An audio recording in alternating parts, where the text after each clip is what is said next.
Government and industry have their views on getting oil and gas to market by building additional pipeline capacity. Indigenous people, across whose land those pipelines must travel, sometimes have very different views, as we saw earlier this year when the RCMP arrested several Indigenous anti-pipeline protesters in northern British Columbia. Joining us now for his perspective in Montreal, Quebec, Serge Simon. He is the Grand Chief of the Mohawk Council of Kanesatake, and we welcome you, Chief Simon, to the agenda. How are you doing tonight? I'm fine, Stephen. Thank you very much. Not at all. It's good to have you there. Do you think, let's just start with this, do you think that Indigenous people, through their band councils, for example, should be buying into the oil sector? I believe that would be an internal matter. It's individual bands have to weigh the pros and cons. We also see some of the decision-making process also relates to how much poverty is within a First Nation community that leads them to either sign or not.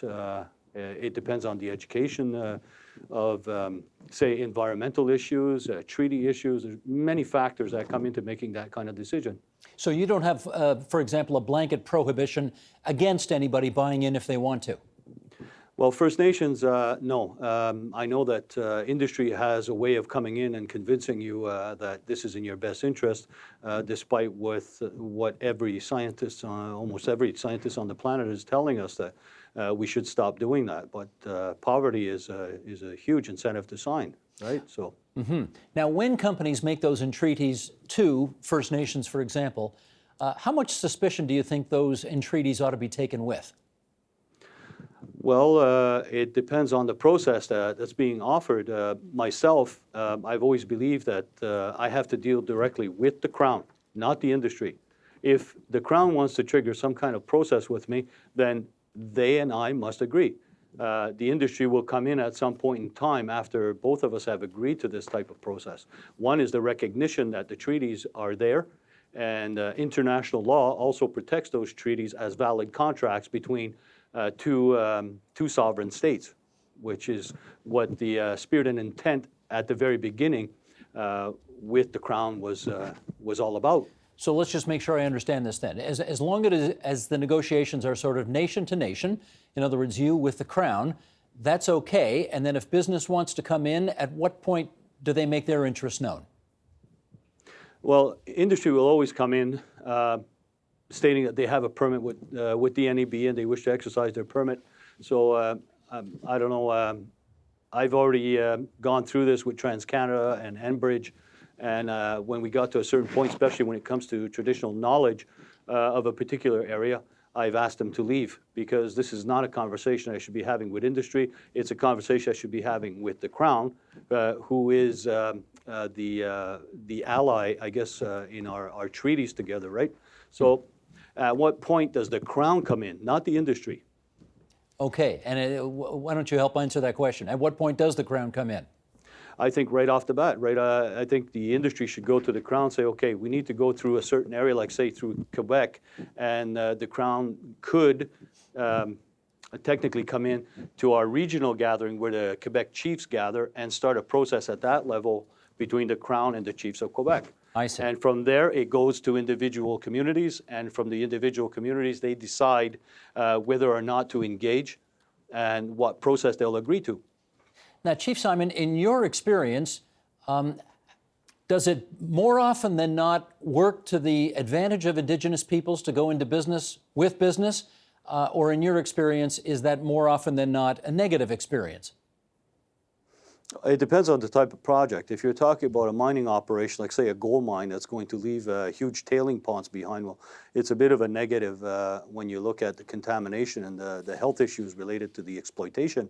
If you're talking about tar sands oil, where does the pipeline pass? Does it pass through a river? Does it pass through your Indigenous hunting grounds? If there's a spill, there's a lot of factors to take into consideration. Okay, in the case of the oil sands then, what's in your experience or in the experience of your colleagues dealing with the oil sands, have the experiences doing business with private business interests been more good or more bad? Well, if you're talking about the tar sands, I've yet to deal with any company from who's representing any interest in the tar sands. TransCanada, Enbridge, they both had their proposals to us. when I started looking into it, it started off as a treaty violation and possibly the Crown responsibilities. But I started to learn more and more, and as I learned about the environmental impact, about the carbon we're throwing into the atmosphere, the Kyoto Accord, the Paris Accords, and so on, and seeing where Canada is heading in with this exploitation. So now you start looking at environmental impacts, and like in my community, in my people, we like to say, well, we think about 7 generations ahead. And if we're looking at the way things are now environmentally, we're not even sure if we're going to make it past the 2nd generation. So have you heard from your colleagues in Western Canada about what the environmental impacts have been in the oil patch? In the oil patch, you don't get much information. They keep a lot there secret, but just below the Athabasca River, I have met some mothers, some men from there, hunters, that tell me about the contamination that's leaching into the Athabasca, into the surrounding environment from the tar sands exploitation. I notice you always call it the tar sands, even though people in Alberta prefer the expression oil sands. How come? Well, I find it hard to call it oil because oil you pump out of the ground and the tar sands you mine.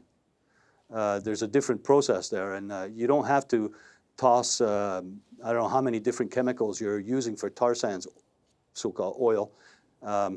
But regular oil you pump out of the ground, you just pump it out of the ground, you put it into the pipe, and off it goes. But with the tar sands oil, you got to mix it, you got to liquefy it, you got to superheat it, you got to divert large amounts of natural gas to heat this thing. So it gives you a lot of perspective on the damages that might be created long term if this thing were to rupture in a river or on someone's land. No, I get the science of it, but the politics of it is such that they consider tar sands to be a very pejorative expression, but you don't, I guess? Well, I think they'll use any term that makes it, I guess, more palatable for the general population to accept. If you start calling things tar sands, people get a kind of a negative connotation from it.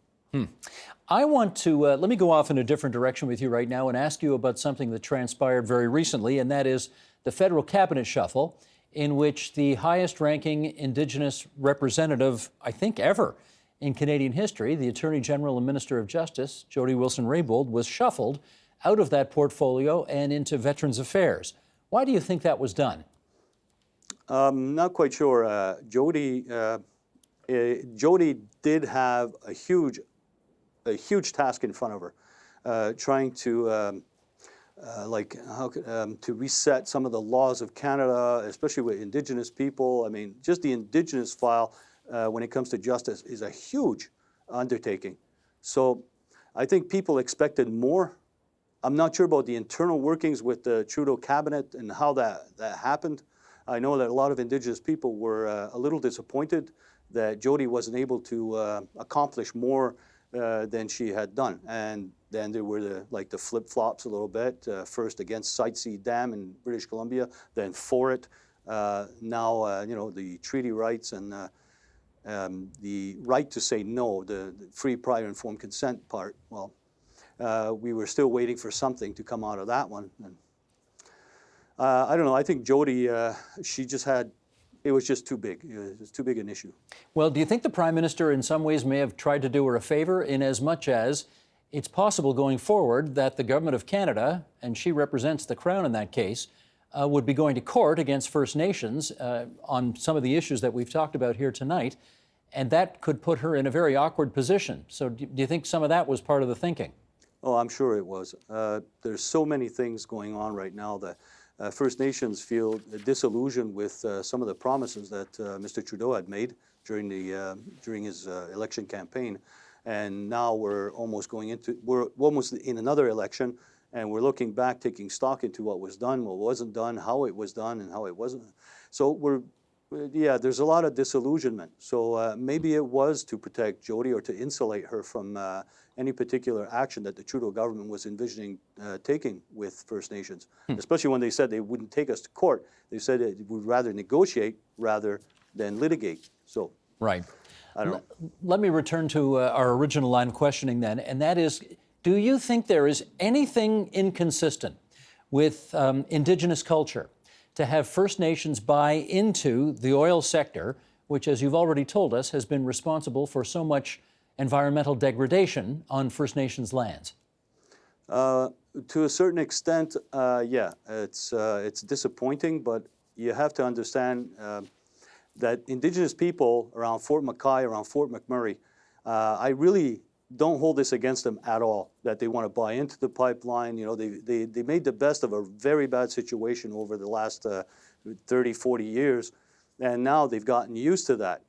And I've always offered them my hand in friendship and inviting them to come in and help develop here. If they wanted to develop something else rather than oil, use the revenues you have now and develop here in the East. The Mohawk Nation would be more than happy to open its doors so that these Indigenous people could kind of divest from the tar sands and go into something else. So my hand is always there for them, and I know it's difficult. Like you have to balance the ideologies of the past with the needs of the present, and what you foresee for the future. It's almost impossible to do when you're a Native leader and stuck in that situation. Well, it is tricky, and I was going to ask you about the Indian Resource Council and I think maybe 100 other First Nations who are proposing to buy into the Kinder Morgan pipeline as business partners.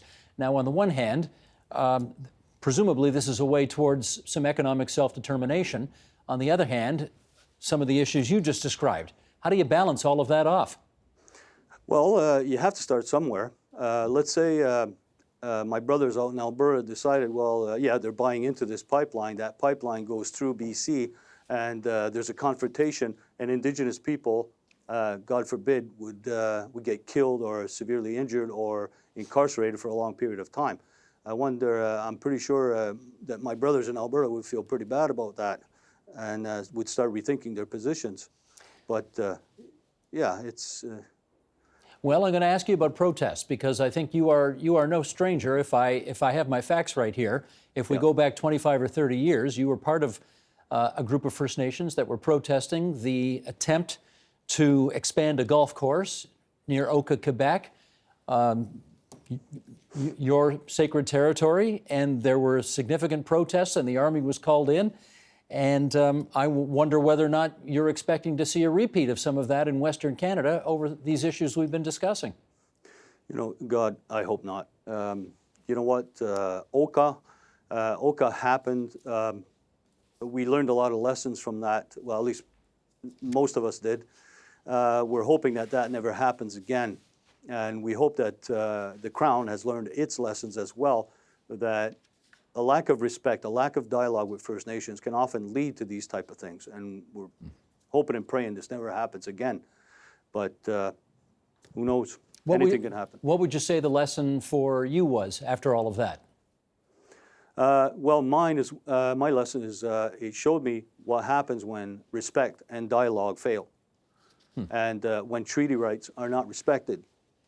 So when you have this this colonial mentality that you know, you stole this continent fair and square from us, and that you'll do whatever you damn well please, that's a very bad recipe for the future. We do look around the world today, and you see the very concerning pictures coming out of France, the yellow vest protest there over the cost of fuel. There are other protests in Zimbabwe as well. How much of this equation, namely energy security, how much of that are you worried about? Very worried. Actually, you balance the energy security or the harnessing of potential energies with economic growth and job creation. It takes a lot of strength to yield that power that, say, the Prime Minister has. It would take a Prime Minister with a lot of strength to turn this around and try to go in a different direction. Because oil isn't the future. Oil is the past. Take, for example, the $4.5 billion they invested into that pipeline, the Kinder Morgan pipeline. What if they took that $4.5 billion and gave it to the best minds in this country, physicists, economists, engineers, and so on, to, here, I have a problem, I want to transition away from this oil, and I want to harness some other type of energy that's easier on the economy and on the environment. So if they were to do something like that, they would have no greater partners than First Nations in this country. There would be, I don't see any way there would be any protests, like you see the yellow shirt protests in France. But energy security has to be balanced with, yes, the economy and also the environment. Well, that's what I was going to ask. If you were not where you are, but rather in Western Canada, representing First Nations in Western Canada, do you think you would be at the table trying to sign a deal with these private sector companies in hopes of having some kind of economic benefits come to your people? I'm not quite sure. I think I would be more along the lines of my friend Alan Adam, when Chief Alan Adam near Fort McKay, when he started this whole thing, he wanted to divest. He saw what the damages were. Common sense prevailed with him, but eventually, I think what happened is he started to feel used by environmental groups and so on. So he kind of gave up. You know, stop fighting the curtain and just sign on the dotted line. I mean, Alan showed a lot of courage for many, many years, and I think if I were out west, I would have done the same. Because at the end of the day, for you, is the economic benefit to your people more important than whatever environmental degradation might have to happen as a result? Well, the economy, you got to look at, you're going to base your economy on what? On natural disasters, which are increasing every single year due to the changing climate. You're going to base your economy on mitigating all of that, just so you could keep moving oil and gas and so on. I don't think that's a good basis for an economy. I think if you take a short-term hit while making that transition, it'll be worth it for future generations. Then if you continue on this path and do nothing, well, you're not going to have much of an economy to base yourself on. Well, in which case, in our last couple of minutes here, the key question, of course, is how to get from here to there. So if you were in charge, how would you get us off this fossil fuel dependence that we clearly have right now to get us to whatever is more benign for the planet? Well, the first thing is don't build any more pipelines. Fix the infrastructure you have in place, and start working at the transition. Hire some of the best economists in the world, and work with the physicists and with the engineers. Now, once you find a way of harnessing the energy, creating a magnetic field in a different way than using the generators you have today, they talk a lot about 0 point. They talk about vacuum energy, which physicists say is theoretically possible. You'd have abundant, never-ending energy just about free for the entire planet, which I think would be a really nice step. And the economy would follow right behind it. If you're not paying these large subsidies to industry for oil and gas to kill your environment, you're going to be taking those subsidies and you're going to put them in education and health and job creation, right? So fossil fuels, they've done their time. Okay, now we have to go somewhere else. We have to. It's a matter of survival for the entire planet. Speaking of going somewhere else, that's our time, so we have to go somewhere else. I do want to thank you, though, because people may not know this. You drove a long time to get to that studio from Kanesatake, and we're really grateful that you would do that for us so that we could hear your views here on TVO tonight. So, Chief Simon, thanks so much for doing that. You bet. You're welcome. Thank you very much. Take good care. Take care.